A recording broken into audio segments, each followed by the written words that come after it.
tardes para todas y todos. Arrancamos un nuevo ciclo, el tercer encuentro ya del ciclo Tinta Fresca. El autor nos cuenta su obra. Este es un espacio dedicado a conocer a los autores, quienes nos cuentan los detalles de su obra y la trastienda de todo el proceso de creación, ¿no? Este es un trabajo que viene desarrollando la Fundación La Balandra, y que tiene por objeto contribuir con el desarrollo de la narrativa, y por eso ha propuesto este tipo de espacios, este tipo de encuentros, para apoyar la difusión, la formación y el fomento de los escritores y las escritoras y sus obras, ¿no? Fundamentalmente. Hoy vamos a estar hablando con Francisco Vitar, autor de la novela La preparación de la aventura amorosa, editada por Tusquets. Ya vamos a estar repasando un poquito también su biografía. Ha escrito muchísimo, y eso que es joven, es muy joven, pero es muy prolífico. Nació en Santa Fe, publicó los libros de poemas, los textos, algunos textos voy a nombrar, ¿no? Escribió muchísimo. Algunos textos como los de Negativos en 2007, El Olimpo en el 2009, Ropa Vieja, La muerte de una estrella en 2010, y The Venturno Poems, si lo dije bien, si no corregime Francisco, en el 2015. La novela Tambor de Arranque en el 2012, los libros de cuentos Luces de Navidad en el 2014, Acá había un río en el 2015 y Teoría y Práctica en el 2018. Y el libro de ensayos Un accidente controlado en el 2020. Y con la crónica Historia oral de la cerveza en el 2015, inició la publicación de la trilogía oral El habla de la tribu, que continuó en 2017 con Mi nombre es Julio Emanuel Pasculi. Esto es un poco, un brevario de lo mucho que ha escrito Francisco Vitar, que lo saludo ya y le doy la bienvenida y las gracias por participar de este encuentro. Francisco, ¿cómo estás? ¿Cómo anda, Gastón? Muchas gracias por la invitación. ¿Se escucha bien ahí?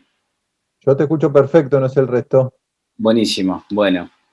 Bueno, esta pregunta es fuera de contexto, pero bueno, ahí en el repaso vimos que publicaste libros de poemas, de cuentos, ensayos, crónicas, novelas.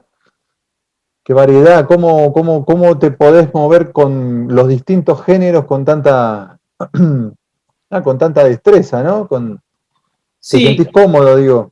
sí, a mí lo que me pasa por lo general es que, bueno, tengo como cierta curiosidad, ¿no es cierto?, por los distintos, digamos, pongámosle así, por los distintos géneros, ¿no? Empecé como muchos escribiendo poesía, digamos. En realidad, bueno, la inquietud por la narrativa está desde el principio. De hecho, mis poemas tienen como un conato narrativo evidente, digamos. Y a la par que escribía mis poemas, escribía también cuentos y, como se llama, tenía proyectos de novelas, qué sé yo. Y lo que a mí me pasa, por lo general, con lo que nosotros convenimos en llamar género, pero por ahí podría llegar a ser quizá conveniente llamarlo forma, digamos, ¿no? Porque los géneros, a mí me parece que hay como una especie de conflicto, de tensión, digamos, entre lo que es género y forma. En tanto el género es la convención y la forma es aquello que todavía tiene posibilidades de reinscribirse, ¿no es cierto?, para cada escritor, ¿no?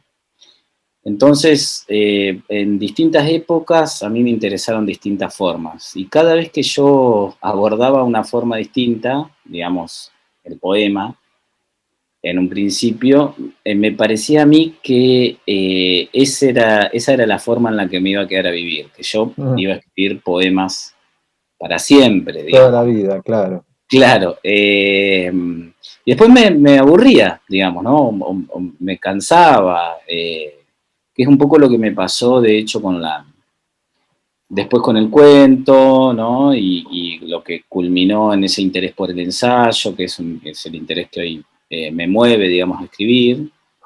Y por supuesto la novela siempre orbitando ahí, ¿no? Como una especie de formato ya más abierto, digamos, ¿no? O Claro. sea, yo aceptaría escribir una novela, como de hecho acepté escribir la preparación de la aventura amorosa, en su momento Tambor de Arranque, solamente a condición de no entenderla como una novela, es decir, de no entenderla como un género, digamos, ¿no? Claro, claro. Como la convención ficcional que a veces la asedia, digamos, ¿no? Y que se ve mucho, ¿no es cierto? De, bueno, a mí esa novela no me interesa ni leerla, ni escribirla.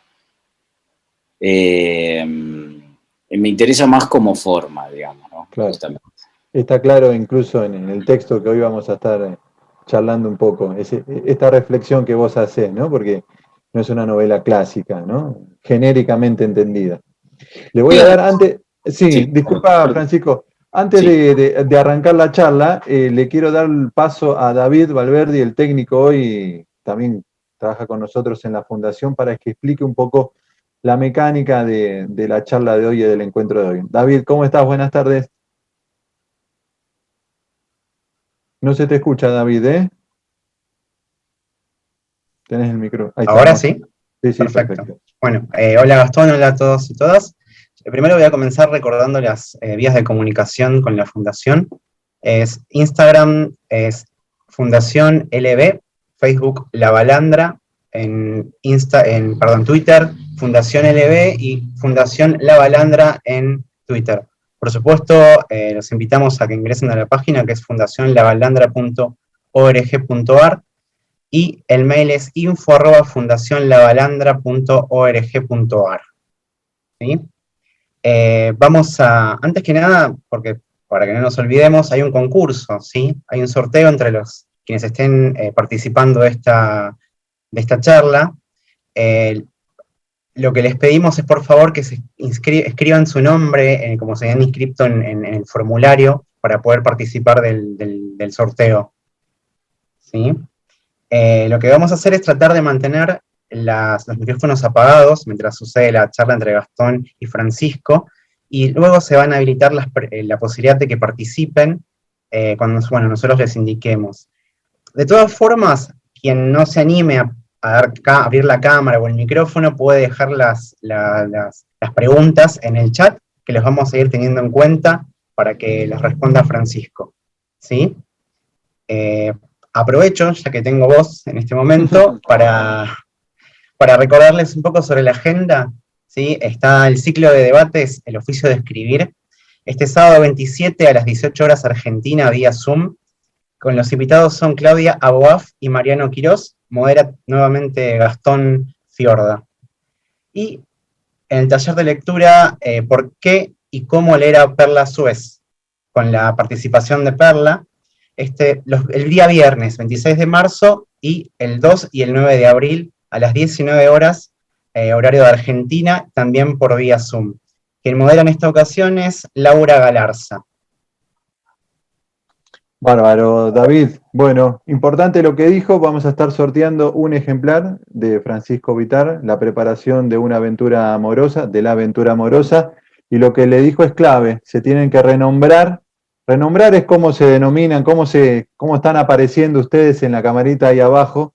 La mayoría se pone el nombre y apellido, hay algunos que aparece el número del celular o unas cosas medias raras, que después, no por nada, pero después cuando se hace el sorteo, esas personas son imposibles de identificar con la ficha de inscripción, ¿no? Entonces se pierde la oportunidad de ganarse un libro, en este caso de Francisco Vitar. Y después, bueno, seguramente en donde figura el chat van a ir apareciendo los distintos posteos con las actividades, las muchas actividades que tiene la Fundación, como decía al comienzo, todas ellas dedicadas y teniendo por objeto la difusión y la promoción de los escritores, las escritoras y sus obras, tratando de acercándolos a los lectores, y bueno, en esta comunidad narrativa que la Fundación tiene como objeto de alguna manera dinamizar, ¿no?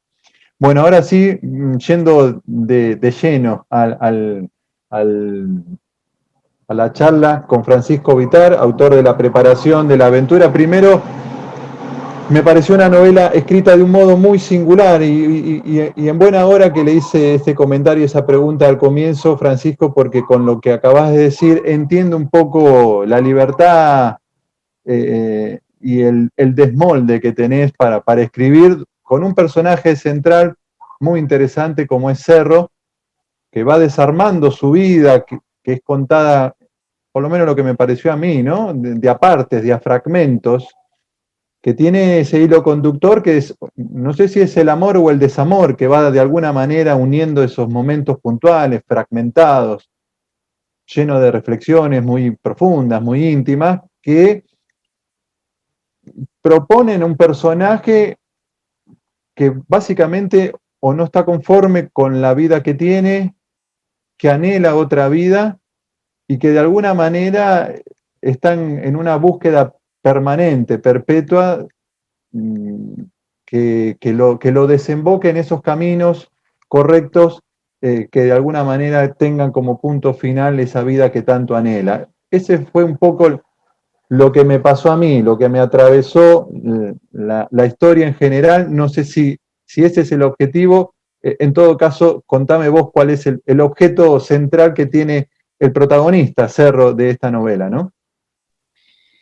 Sí, en efecto, viste, a mí lo que me parece es que, viste eso que dice Aira respecto de la novela, bueno, no es el primero en decirlo, ¿no? Pero él lo retoma como para hablar de otros géneros, puntualmente para hablar del ensayo, y lo dice más de una vez, ¿no? Pero bueno, es algo que seguramente si ustedes están en diálogo, ¿no? Si es que los participantes de esta reunión forman como una especie de grupo de taller o algo parecido, seguramente lo habrán escuchado antes, y es que el tema en una novela recién aparece al cabo de escribir la novela, digamos, ¿no? Uh-huh.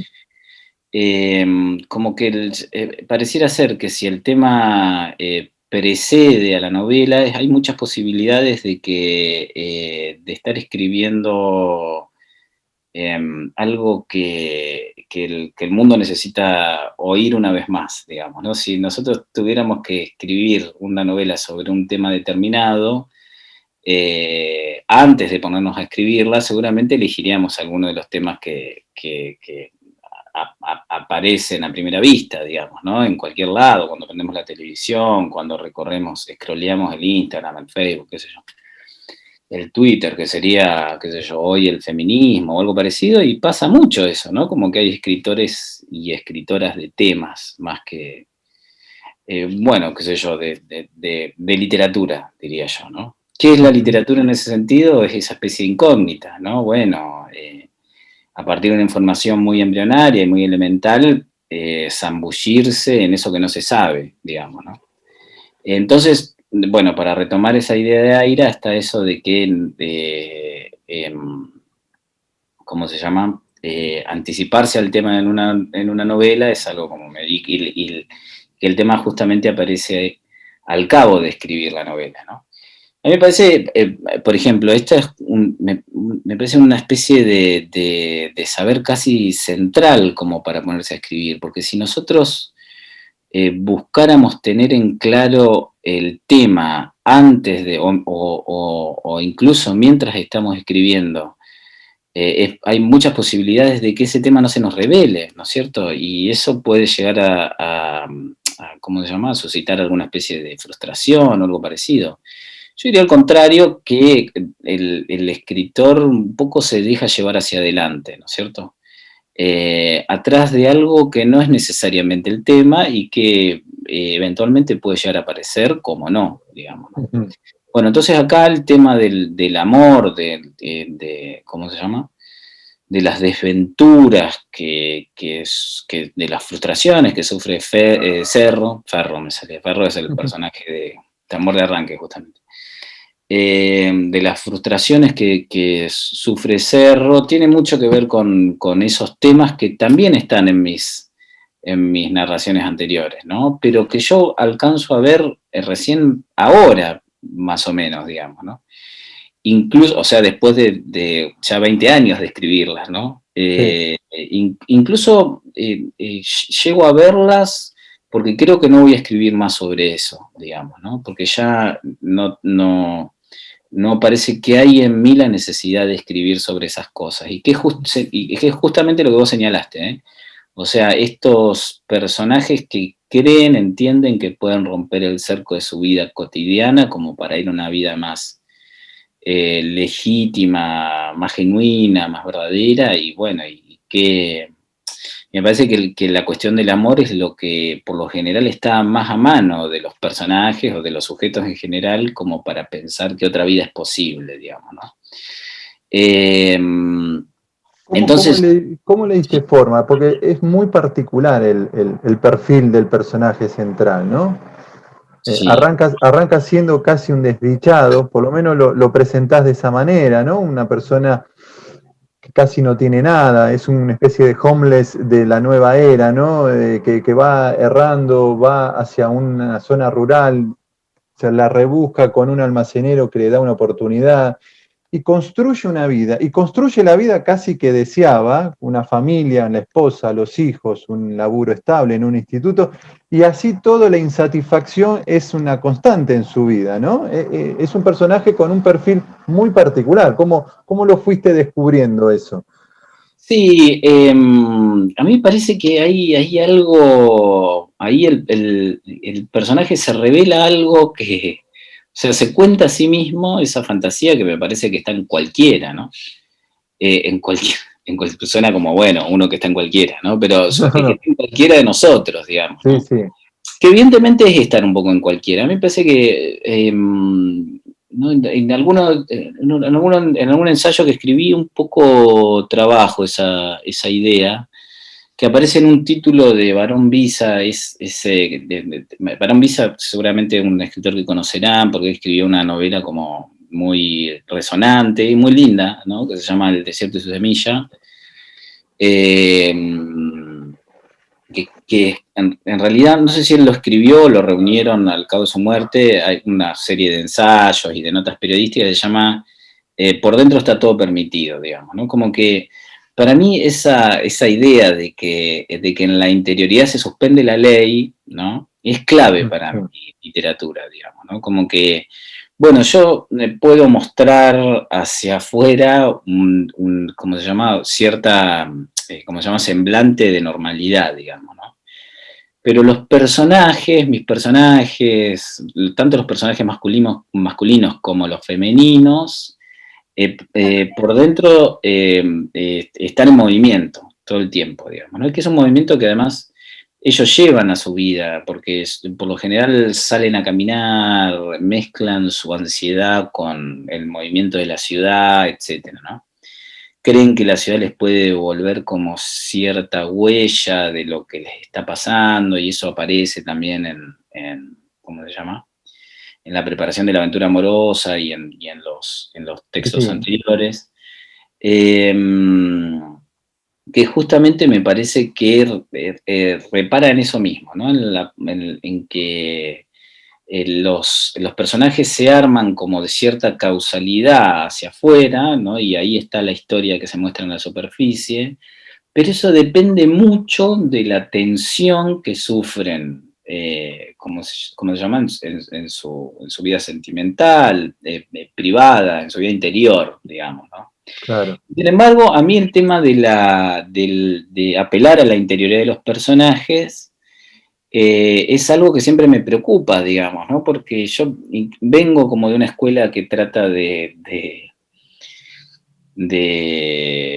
no digo de pasar eso por alto, pero no de mostrarlo directamente, de aludirlo, qué sé yo, y eso un poco se pone en tensión, ¿no? Con esa apelación a la interioridad, ¿no? Entonces yo lo que trato de hacer es encontrar herramientas como para que la formulación de esa subjetividad no se note tanto, digamos, ¿no? Claro. Como que pase por ser más un trabajo de orden narrativo que de orden filosófico, digamos, ¿no? Sin embargo, no tengo problema con que eso se cuele, ¿no? O sea, como, No, de hecho hay algunos párrafos, varios párrafos, donde la reflexión toma el protagonismo en ese hecho narrado, ¿no? Estaba pensando también lo peligroso que supone, viste la frase tan conocida, ojo con lo que deseas porque se te puede cumplir, ¿no? Y cuando el deseo, en este caso, siento que los deseos que tuvo de joven, de adolescente Cerro, se le cumplen, y como que como que encontró que tampoco era, no sé, que eso lo convencía, que eso lo cerraba, ¿no? Que eso era algo que realmente lo completaba en su condición humana. Es como un peligro que, vos decías, nos puede pasar a cualquiera, y es un peligro que nos pasa a todos, ¿no? Que vos decís, bueno, decías tanto algo que capaz que cuando lo conseguís te Sí, encontrás con una frustración mayor que era, bueno, al final no era tanto, no lo deseaba tanto, claro, y tenés una frustración, ¿no? Cerro sí. vive como de frustración en frustración, eso es lo que me Sí, sí, pasa. sí, sí, sí, totalmente. Y fíjate, hay dos cosas ahí. Retomo lo último que dijiste, que es que me parece que vivir de frustración en frustración es también como vivir de deseo en deseo, digamos, ¿no? Claro, Como que por cada frustración también hay como una especie de empuje muy fuerte hacia algo que bueno, después termina seguramente frustrándolo. Es como un personaje muy, en ese sentido, muy poco sabio, ¿no? Y sin embargo, me parece un personaje aún entrañable, ¿no? Por eso mismo, sí. porque me parece que va hacia eso que no se puede terminar de aprender, que es el amor, digamos, ¿no? Eh, Después está lo otro, que es esto que mi señora, que es psicoanalista, siempre hace como esa decisión, digamos, ¿no? Que a mí además es un saber que me seduce mucho, ¿no? El del psicoanálisis, de hecho, o sea,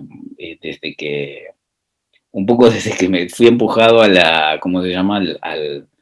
En esa época en que tuve mi excursión en el mundo rural, empecé análisis, o sea, de casi 20 años que fue con el momento en que mi vida explotó. Empecé a ir a análisis y para mí fue una experiencia extraordinaria y lo sigue siendo. Mira. Seguís haciendo terapia Sí, o sí, sí, análisis. sí, sí, incluso cuando voy 3 veces por año, digamos, ¿no? Porque ya medio que los tiempos los convengo con mi analista, sí, cada tanto Claro. voy, qué sé yo. Eh, no, y digo esto, ¿no? La diferencia entre el desear y el querer, digamos, ¿no? Me parece que el querer es de ese orden, bueno, de lo que uno todavía alcanza a ver, digamos, ¿no? Y justamente me parece que a eso se juega mucho en el sentido de que, bueno, quiero, por ejemplo, no sé, pongámoslo en los términos más ordinarios, ¿no? Quiero un auto nuevo. No sé, bueno, te compras un auto nuevo, o quiero, ¿cómo se llama? No sé, poner una planta en el patio, bueno, Hmm. no sé, una cosa así. No, o quiero empezar una dieta. Eh,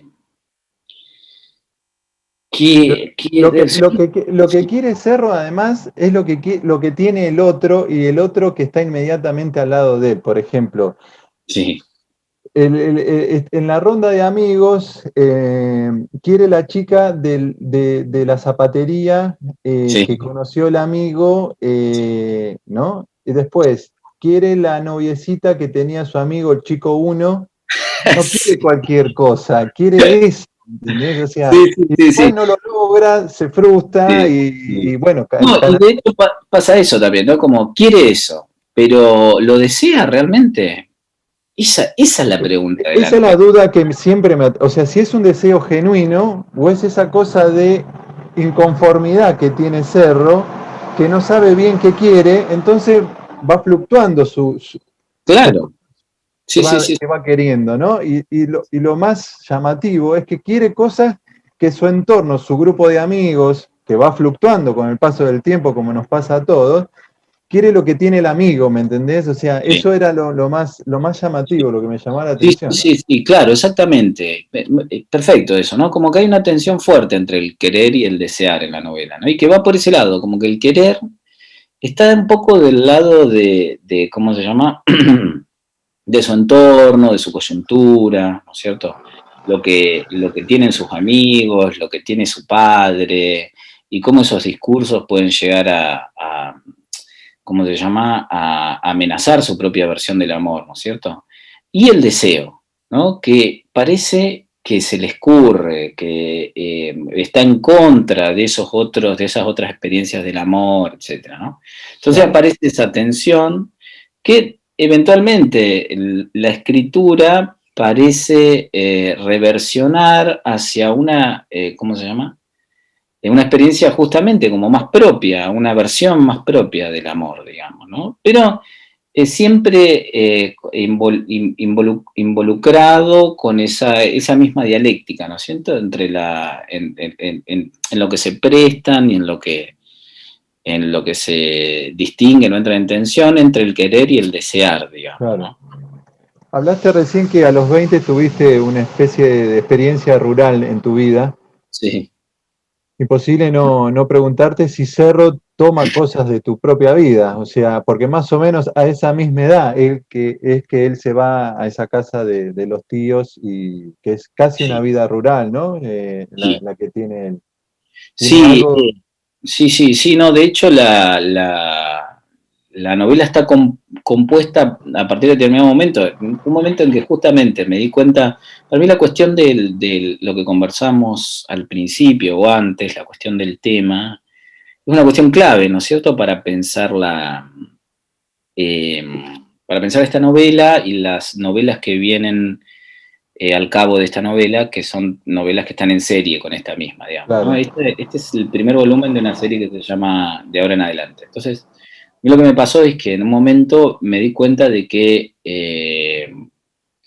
bueno, de que no es tampoco una revelación tan extraordinaria, ¿no es cierto? Pero para mí funcionó de una manera muy productiva y que es que, bueno,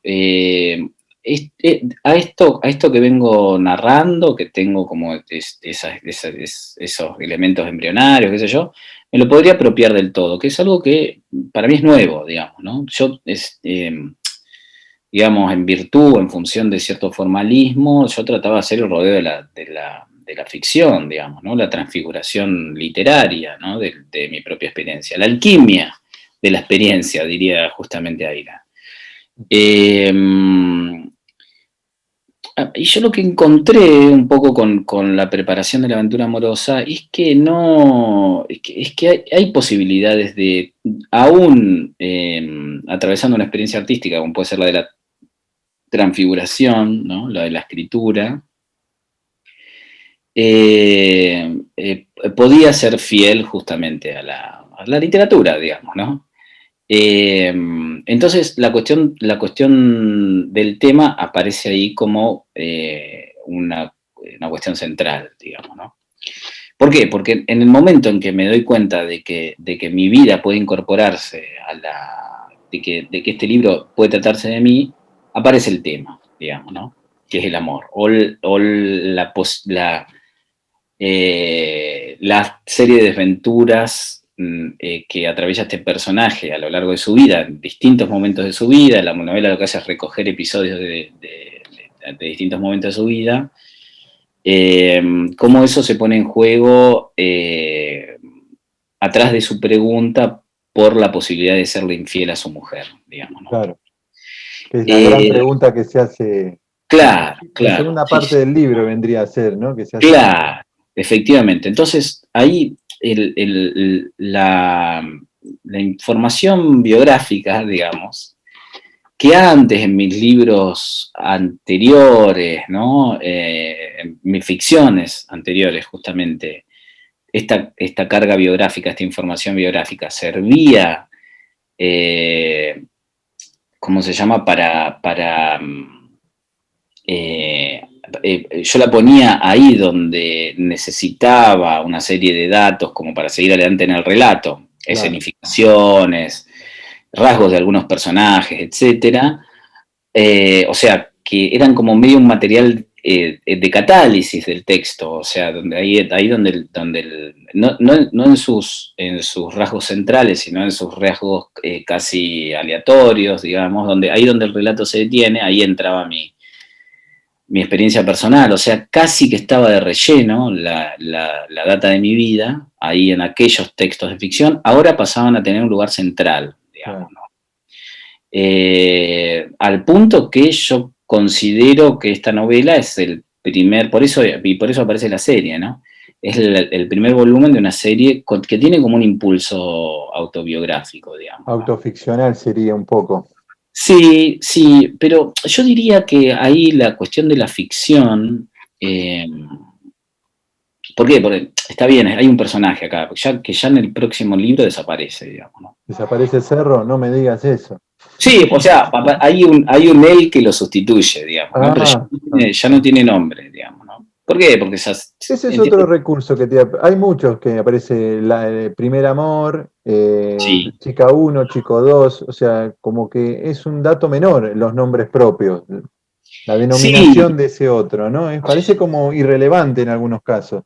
sí, hay más de un motivo por el cual yo me decido por ese tipo de nomenclatura, digamos, ¿no?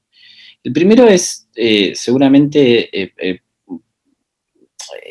alejarme de la cuestión del problema de nombrar a los personajes, que siempre me parece un artificio, siempre me parece como un artificio el nombre, digamos, ¿no? Si nosotros hacemos un repaso por la literatura latinoamericana, que es lo que la literatura argentina, que es lo que tenemos más a mano, digamos, ¿no?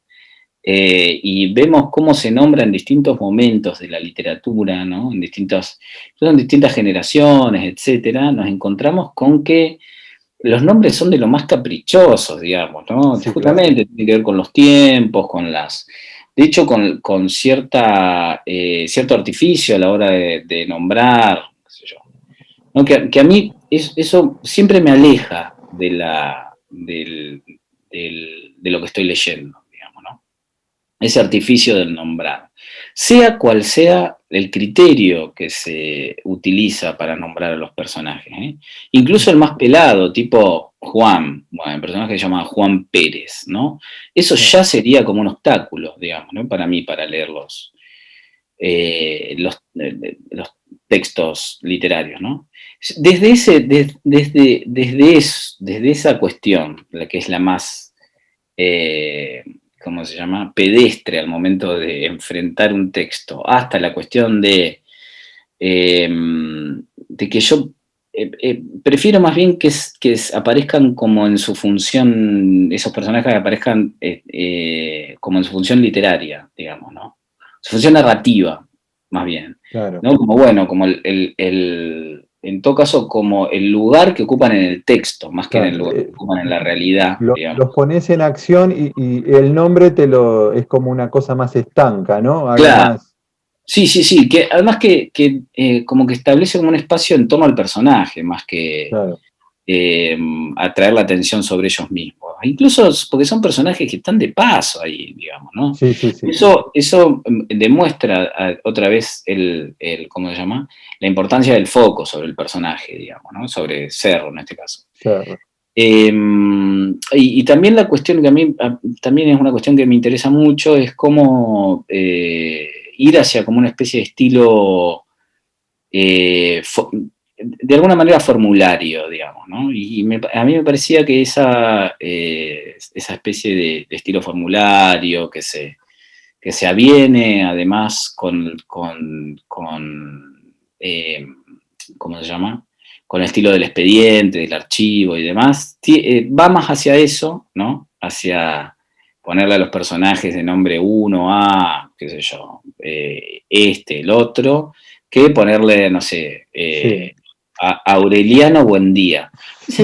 Ese tipo ¿cómo se llama? Tiene mucho peso ese nombre, ¿eh? Tiraste un nombre.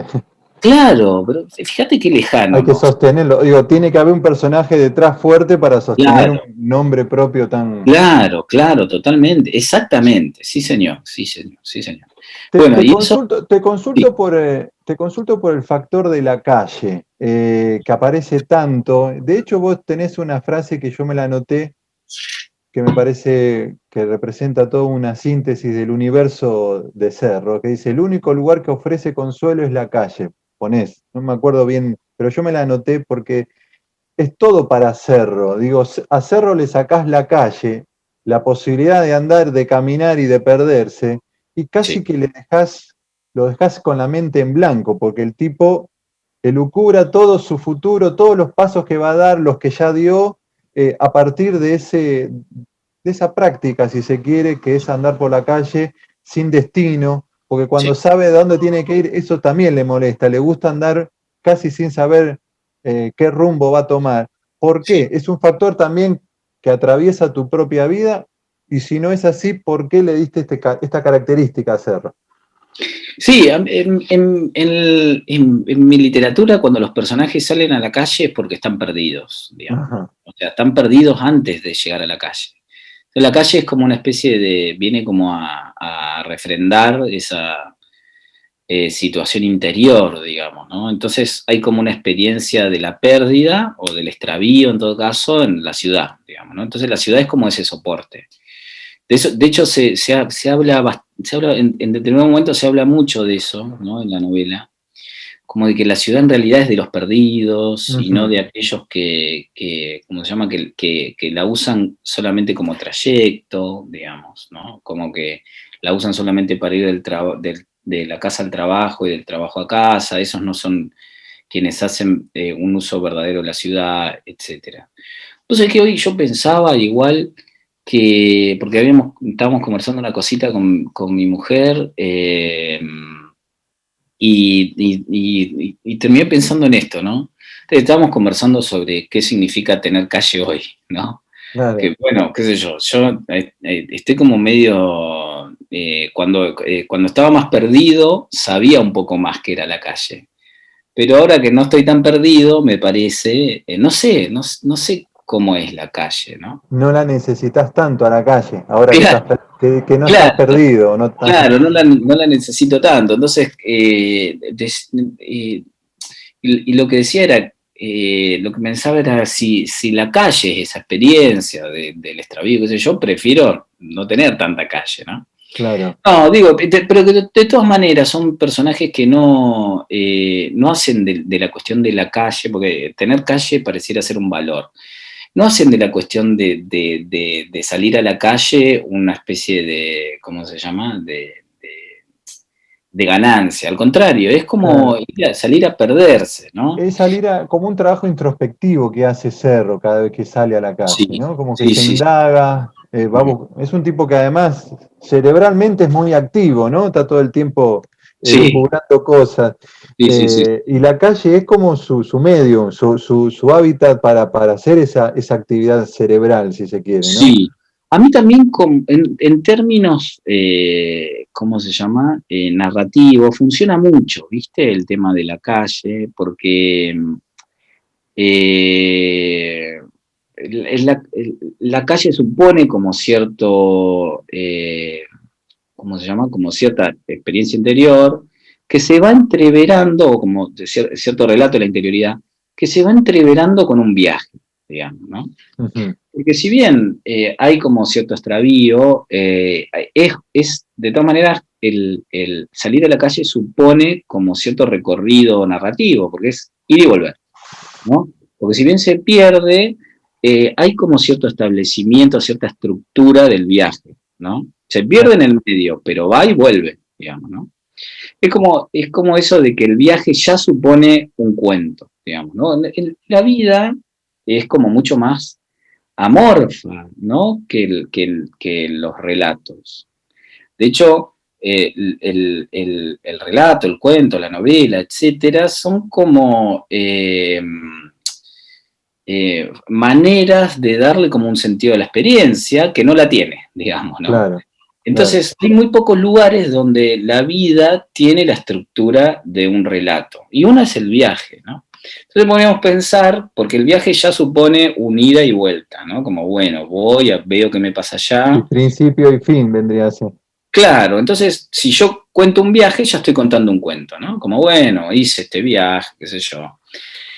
De hecho, bueno, en algún momento el personaje en efecto es un viaje que es el viaje al campo, no Al sé campo. qué, a un pueblo, ¿no? Del interior de la provincia, qué sé yo. Entonces, a mí lo que me parece es que el hecho de salir y caminar supone una...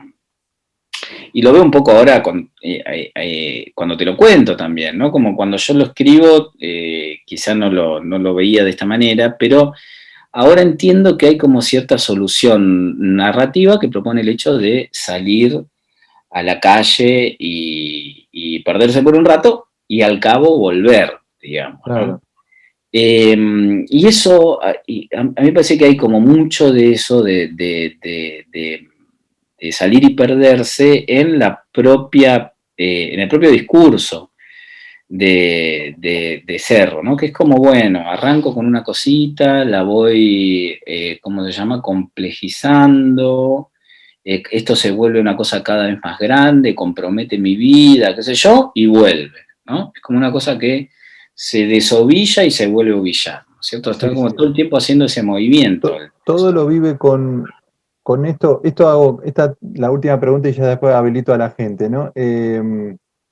Cerro lo que hace es vive todo al límite. O sea, Sí, Cerro vive cada cosa, por más nimia que sea, por más pequeña que sea o que resulte o que le pueda parecer a cualquiera, él lo vive con un grado de intensidad. Está bien lo que dijiste, porque me da como que parece que estuviese en juego su vida o el resto de su vida, ¿no? sí, Y a lo sí, mejor no es más que un vínculo que puede hacerse o disolverse con la misma rutina con la que uno puede conocer a alguien y después no volver a verlo nunca más, pero él le da toda una carga, una intensidad que sí, casi que va al borde de de su propia energía, ¿no? Es una cosa casi demencial como vive la situación en Cerro. totalmente. De hecho, me parece que esa intensidad la conoce solamente el lector, ¿eh? La conocen Cerro y el lector, Sí, ¿no? Como que, bueno, para afuera él, o sea, ¿cómo se llama? Devuelve otra cosa, digamos, ¿no? Porque también está además de la tensión, ¿no? O de la contradicción entre, eh, ¿cómo se llama? Los yo y los otros, el deseo y el querer, está esa tensión también del adentro y el afuera, ¿no? claro. Y pasa mucho, ¿no? En Cerro que está como, tiene como una especie de experiencia fuerte de lo que para él supone, ¿no es cierto? Eh, Elegir, ¿no? Elegir. Le El, cuesta elegir, decís. Es traumático para él Claro, elegir. claro, es la idea de que el camino tomado, del camino que ha tomado Cerro, está todo el tiempo hablándole del camino que no tomó, ¿no? Claro. Eh, y cómo incide eso en su experiencia es el relato de la novela, digamos, ¿no? Como la renuncia, ¿no? La imposibilidad de vivir dos vidas, ¿no? La imposibilidad de cambiar la vida, ¿no? Ujú. Eso es muy fuerte es una consigna muy fuerte para la literatura, ¿no? O sea, la de cambiar la vida, que está en Rimbaud, ¿no es cierto? Eh, que fue quien lo hizo, ¿no? Quien fue quien se animó a hacerlo. Eh, es algo que incide mucho en la vida de cualquiera, ¿no? La literatura tiene como esa especie de héroe que fue Rimbaud, ¿no? Eh, pero bueno, la novela muestra también cómo aparece en la vida de cualquiera, ¿no? La Sí, posibilidad de sí, sí. cambiar de vida. Hay mucho de eso en la literatura, ¿eh? Hay muchos personajes me parece que bueno, el ejemplo más, me parece que el mito fundacional de eso es Wakefield, ¿no? De Estaba, Hawthorne. estaba pensando, nosotros el mes pasado tuvimos una charla con una autora llamada Mariana Sandes, Uh-huh. por su novela Una casa llena de gente. Y hay un personaje donde ella hablaba de los problemas que genera el pluscuamperfecto, el tiempo verbal, porque nos indaga y nos interpela, ¿no? ¿Qué hubiera pasado si? ¿No? Sí, Y a Cerro le pasa lo mismo, ¿no? Es decir, bueno, él toma un camino X, sí, pero él no está contento con ese camino X que tomó, porque él se dice, ¿qué hubiera pasado si hubiese tomado el camino Y? ¿Qué sí, hubiera pasado si? Es una inconformidad, o sea, sí, sí, que sí, se manifiesta. sí, sí, sí. Pero de todas maneras, eso me parece una cosa alucinante, ¿eh? O sea, Sí, como, sí, sí. no lo digo en un sentido, o sea, todo eso no me parece que aparezca de una manera negativa, digamos, ¿no? No, no, para nada, no, no. Lo hace para mí Nada, muy enriquecedor el personaje, sí, ¿no? Porque, sí, es eso que por supuesto que cada uno establece el arreglo que más o menos puede con todo eso, pero Porque además nada nos garantiza que el hecho de cambiar la vida sea... Porque ¿qué pasa, por ejemplo, en los mitos ¿cómo se llama? De este tipo de personaje, ¿no? Del que quiere cambiar la vida. En Wakefield, por ejemplo, ¿no? El paria del universo. Además, Hawthorne termina diciendo, es el paria del universo, digamos, ¿no? El tipo que un día dice, me voy de mi casa, ¿no? Como dejo a mi mujer y se va a vivir a la vuelta de la casa. Es una maravilla, es uno de los cuentos más extraordinarios que existen, ¿no es cierto? Y el loco va y la espía a la mujer para ver qué onda, ¿no? Como que quiso cambiar de vida, pero siguió viendo cómo, o sea, siguió,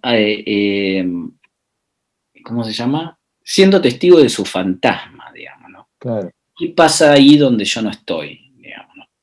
Siguió, o sea, atraído por la otra vida. Claro, se fue pero quiso quedar. Claro, Una cosa incluso así. cuando eligió Y, está pensando otra vez en X, digamos. Claro, sí.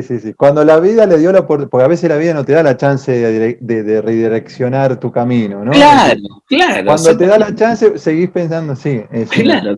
Y eso después aparece también digo, porque Enrique Buti escribió un ensayito muy lindo sobre eso, que es un escritor de acá de Santa Fe. Y el otro ejemplo de eso mismo está en El Halcón Maltés. Es una historia que le cuenta Sam Spade a la chica con la que está en ese momento, que es la historia de un tipo al que se le desploma, está caminando por Chicago, me parece, y se le desploma una gárgola enfrente suyo, ¿no? Como que si hubiera dado un paso más en el momento en que caía la gárgola lo hacía puré, ¿viste? Entonces dice, tiene una revelación ahí, dice, chau, me fui, y agarra el auto y se va, ¿no? Cruza 2 estados y se instala en otro lugar. Y lleva exactamente la misma vida que llevaba como familia, hijo, qué sé yo. No era la gárgola, era él, claro. Claro, ¿no? Como, bueno, otra vez se pone en juego esto del querer y el desear, ¿no? Sí. Al final, ¿qué era lo que quería este tipo, digamos, ¿no?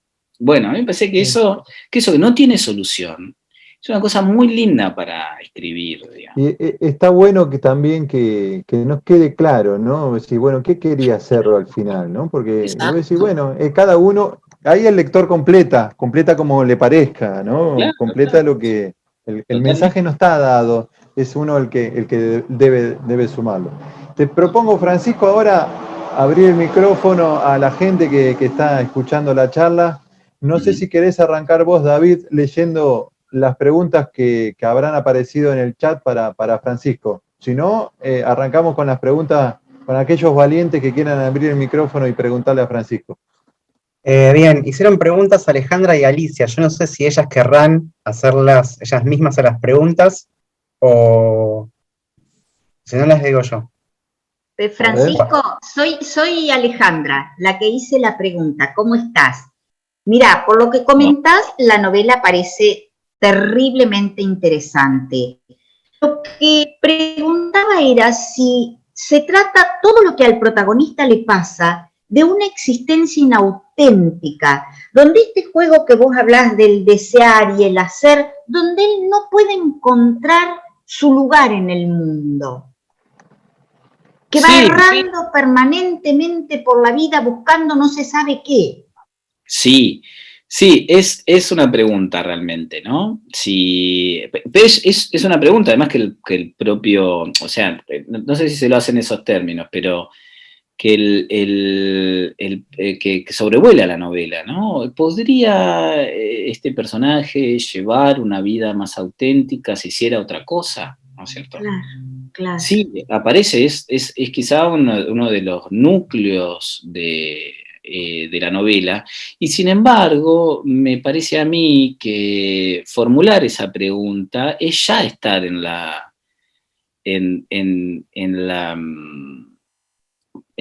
cierta búsqueda, digamos. Claro. Yo preferiría pensar al personaje en movimiento, digamos, no atrás de la quimera, o sea, atrás de la quimera, pero no como decíamos recién con Gastón, cerrando esa opción e inmovilizándolo, sino en esa especie de viaje que supone preguntarse por la autenticidad de la vida que se lleva, digamos, ¿no? En nosotros me parece que estamos todavía en la... Yo creo que si se alcanza esa especie de accesis, que es, ¿no es cierto?, una vida plena, digamos, ¿no? Que el accesis es justamente eso mismo, ¿no? El estado que mediante la, ¿cómo se llama?, la meditación acceden ciertos practicantes ¿no es cierto?, de la meditación justamente. Esa plenitud es equivalente al vacío y ahí no hay lenguaje, digamos, ¿no es cierto? O sea, lo que promueve la historia, lo que promueve el discurso, lo que empuja a escribir es justamente esa pregunta por la autenticidad, ¿no es cierto? Creo que encontrarla inhabilitaría ese discurso, digamos, ¿no? Gracias, No, por favor, al contrario, buenísima la pregunta. Gracias. Bien. ¿Quién era el otro Alicia. o la otra? Alicia, hola, ¿cómo están? A mí me llamó mucho la atención toda la parte onírica, la parte de las pesadillas, la parte de la mamá,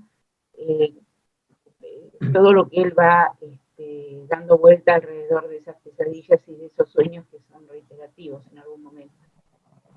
¿Cómo te influyeron a vos en la novela y de dónde te vinieron? Sí, vos sabés que hay como cierto principio para la... Si bien es un principio en el que se establecen excepciones todo el tiempo, digamos, al que se falta todo el tiempo, y que dice que es mejor o conviene no poner sueños en tus textos, digamos, ¿no? No hablar de sueños, no relatar sueños. ¿Por qué? Porque para el único que tiene alguna resonancia, el sueño, es para aquel que lo dice, digamos, ¿no? Aquel que lo relata al sueño, ¿no? Eso se dice respecto del sueño, por lo tanto es tan personal que no podría llegar a tener como cierto estado primero lo respondo en términos narrativos, digamos, ¿no? No podría llegar a compartirse con el lector, digamos, ¿no? Ese es un problema del sueño, ¿no? Sin embargo, hay mucho, qué sé yo,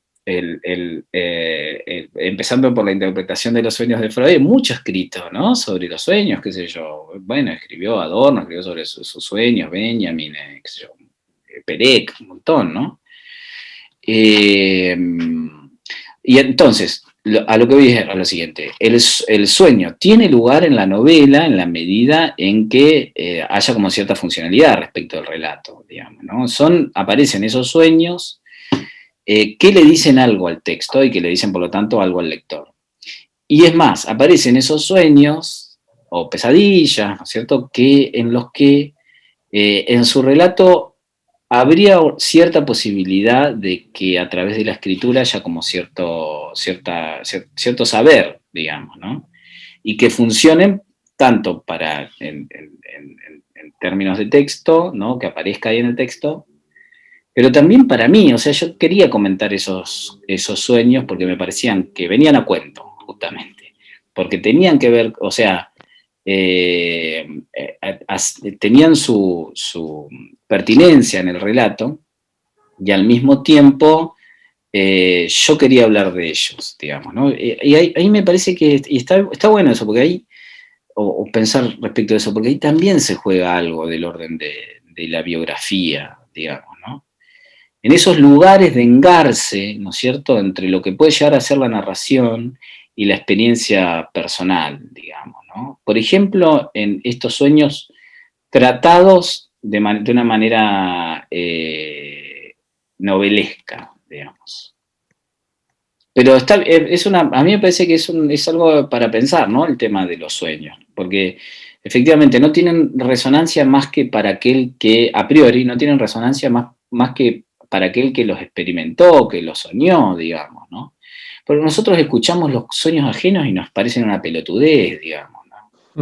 Sin embargo, nosotros relatamos un sueño y en eso se nos juega algo que es tan fascinante por el hecho de que lo desconocemos, digamos, ¿no? Pues no sabemos que hay algo en nosotros que nos habla y que es distinto a nosotros, digamos, ¿no? Nos contradice, nos pone en estado de pregunta, bueno, todo eso.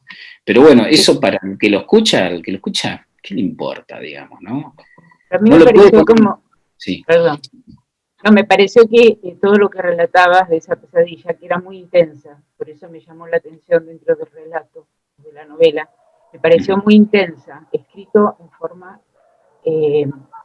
por eso te preguntaba si era por tu experiencia o porque en ese momento cuando escribiste la sentiste así, en esa forma. Está intensa, en comparación quizás con otros tramos de la novela, al menos era lo que yo sentí.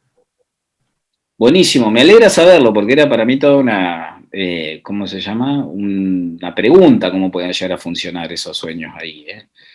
Pero bueno, a mí me parece también efectivamente que que es una cosa importante para la novela, que cuando el personaje cambia, los sueños lo asedian, digamos, ¿no? Que de hecho los episodios que se cuentan en la novela son los distintos momentos donde el personaje va cambiando y por lo tanto su versión del amor también cambia, ¿no? Cuando nosotros uno no es el mismo después de que sueña.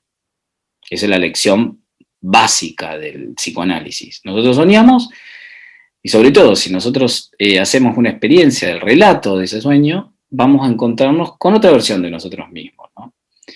Y por eso a mí me parece que no está mal atender a los sueños, digamos, ¿no?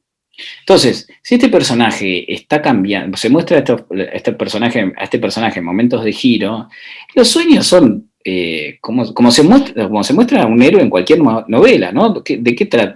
O sea, en términos narrativos, ¿qué supone una novela? La transformación de un héroe, ¿no? La transformación del héroe.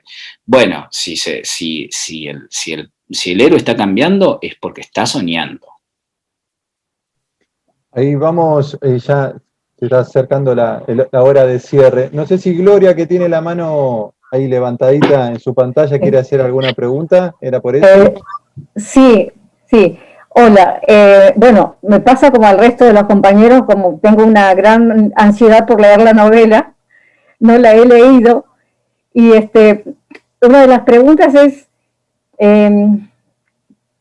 que Francisco, más allá de tu construcción del personaje de Cerro, ¿conoces personas contemporáneas, amigas tuyas, que tienen estas características, más allá de la parte autobiográfica? La pregunta es porque me parece que tu personaje, o el límite, o lo que te toca, o te ha tocado a vos de la parte autobiográfica, es como ir rompiendo convenciones de muchos seres insatisfechos, ¿no? Y quizás un poco por lo que nos toca vivir en esta época, en este tiempo de fragmentaciones, de velocidad, de como una dicotomía en lo que uno quiere hacer, pero tiene que hacer otra cosa por las necesidades, por lo que tienen que satisfacer. O sea, me parece que son como, que Cerro estaría como, creo, ¿no? Como representando a muchos de nosotros, y a la vez es como una fuga, como un escape. Sí. Y gracias, Gloria, por el aporte. Sí, conozco, te diría que casi no conozco a alguien que no padezca, digamos, su tiempo, ¿no? Su época. Me parece que hay son cosas que no se terminan de resolver. Yo el otro día le decía a Silvina Friera, le decía esto, mira, la gente que, no sé si a vos te pasa, Gastón, no sé de qué año sos vos. 79, mirá lo que me hace revelar delante ahí, perdón. Bueno, pero fíjate esto, que para los que fuimos más o menos jóvenes o tuvimos como cierta formación amorosa, porque hace mucho. Claro. Los jóvenes hace mucho. Claro. nuestra infancia y parte de nuestra adolescencia ocurrió durante los 90, nosotros tenemos como, ahora como una especie de revival que para mí es desconcertante, porque los 90 fueron, me parece, terribles, ¿no? Bueno, Sí, pero yo lo que digo de los 90 es que todas las generaciones tuvieron, poner y salvo la generación de los 70, que lo tuvo también a su manera, todos tuvieron su versión del amor libre, ¿no es cierto?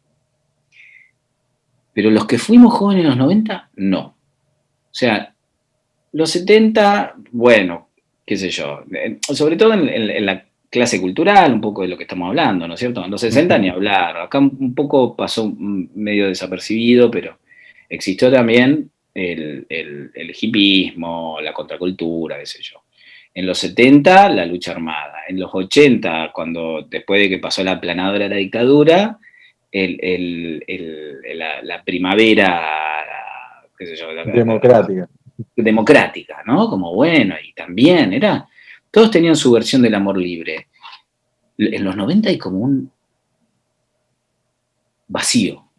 Y en los 2000 ya, bueno, después vienen los millennials también con su versión. Sí, las redes sociales revolucionaron la manera de concebir el amor y de practicarlo, tal cual, sí. Totalmente. Y me parece que los 90 no tuvieron eso, ¿no?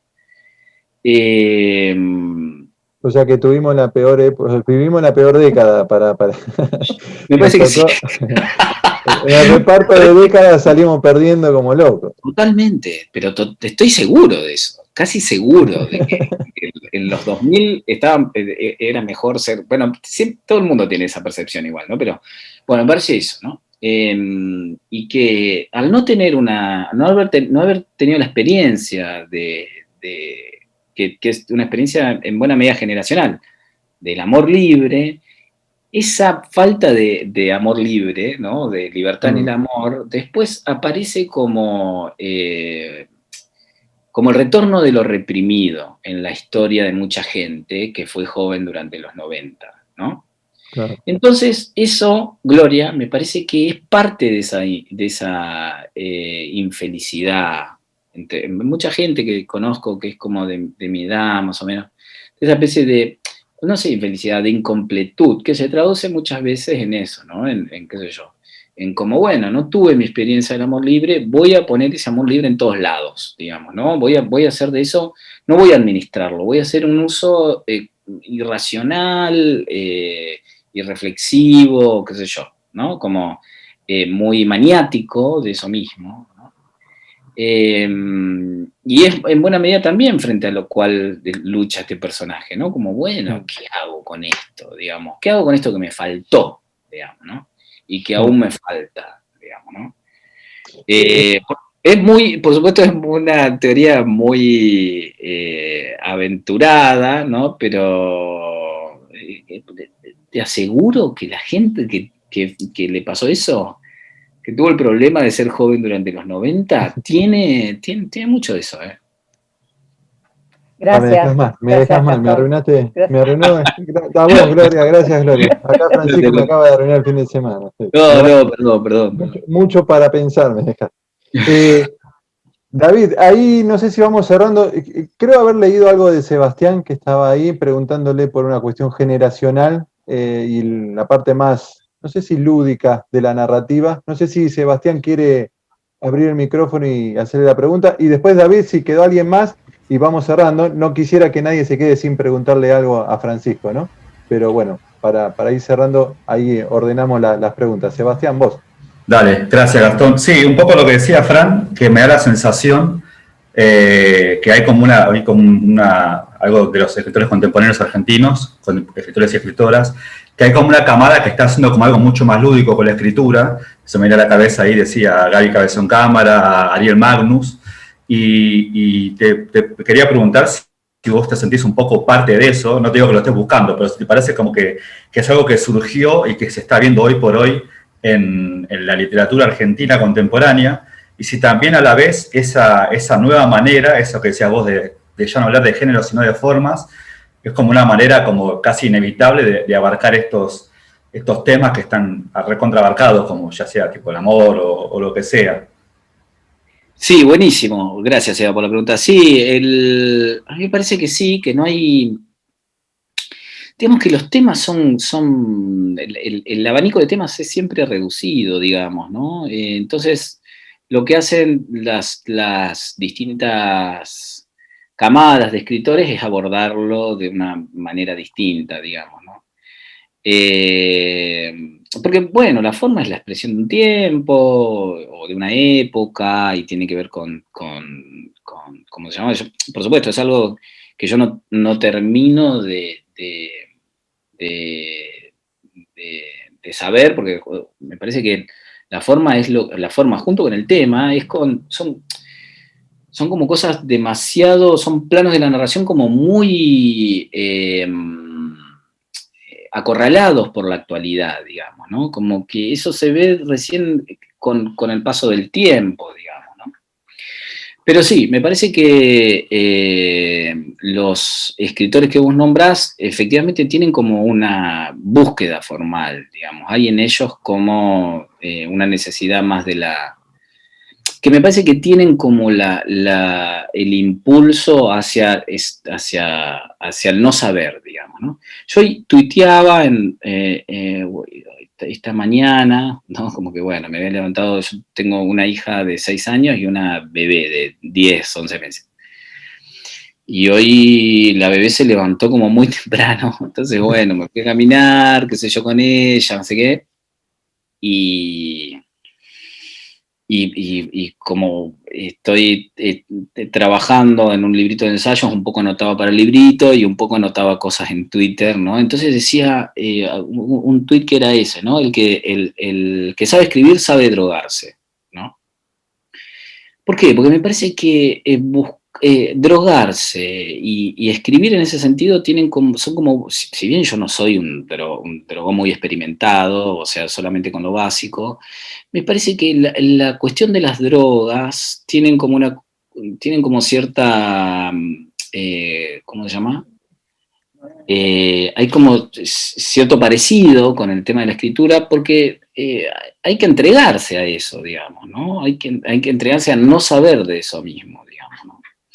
Que es un poco la violencia también de las drogas, que no se sabe hacia dónde va a ir, digamos, no sé, y de hecho hay gente que no lo logra, o sea, que no sale a flote. Eso que Jung le decía, que eso vuelve ¿cómo se llama?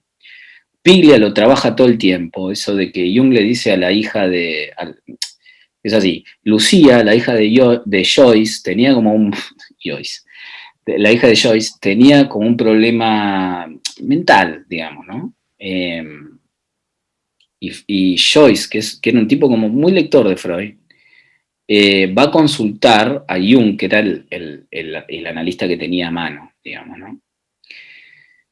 Entonces, Jung tiene una entrevista con Lucía y al cabo de la entrevista conversa con Joyce. Y le dice, mirá, está desvaría, qué sé yo, no hay un hilo en lo que dice, qué sé yo. Y entonces Joyce le dice, pero eso es exactamente como yo escribo. Y Jung le dice, sí, pero donde usted nada, ella se ahoga, digamos, ¿no? Digo, hay gente que se tira a la pileta como cualquiera de nosotros, o sea, que hasta el escritor más experimentado se sigue tirando a la pileta y sigue ahogándose porque sus novelas no van para ningún lado, sus cuentos no van para ningún lado, etc. Pero cuando se sale vivo de esa experiencia, se obtiene algo nuevo, digamos, ¿no? Y estos escritores que vos mencionabas, efectivamente, van atrás de esa búsqueda, ¿no es cierto? Que tiene que ver con no volver a hacer lo mismo que el libro anterior. Sobre todo, ¿por qué cosa? Porque no funciona, ¿no? Como, bueno, la lección de la escritura es también esa. Aquello que me sirvió para el libro anterior, para este libro no me sirve, digamos, ¿no?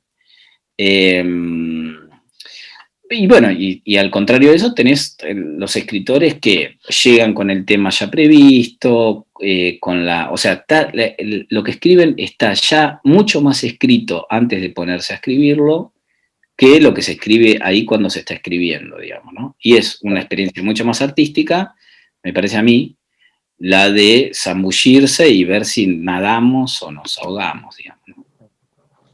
Bueno, David, no sé si hay alguien que... Queda una última pregunta que hizo Claudia, que es acerca del título, ¿cómo nació el título?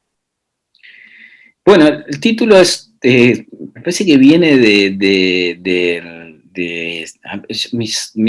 yo tengo un par de autores muy amados, uno es, bueno, en este caso, ¿no? A propósito del título, Freud y Barthes, que son tipos que no se catalogarían de primera como escritores, y para mí son escritores extraordinarios. La manera de titular de Freud tiene como mucha prédica en la literatura. De hecho, Fowell tiene un cuentito que se llama, una novela que se llama Restos diurnos. Y hay un título de Freud que se llama La degradación de la vida amorosa.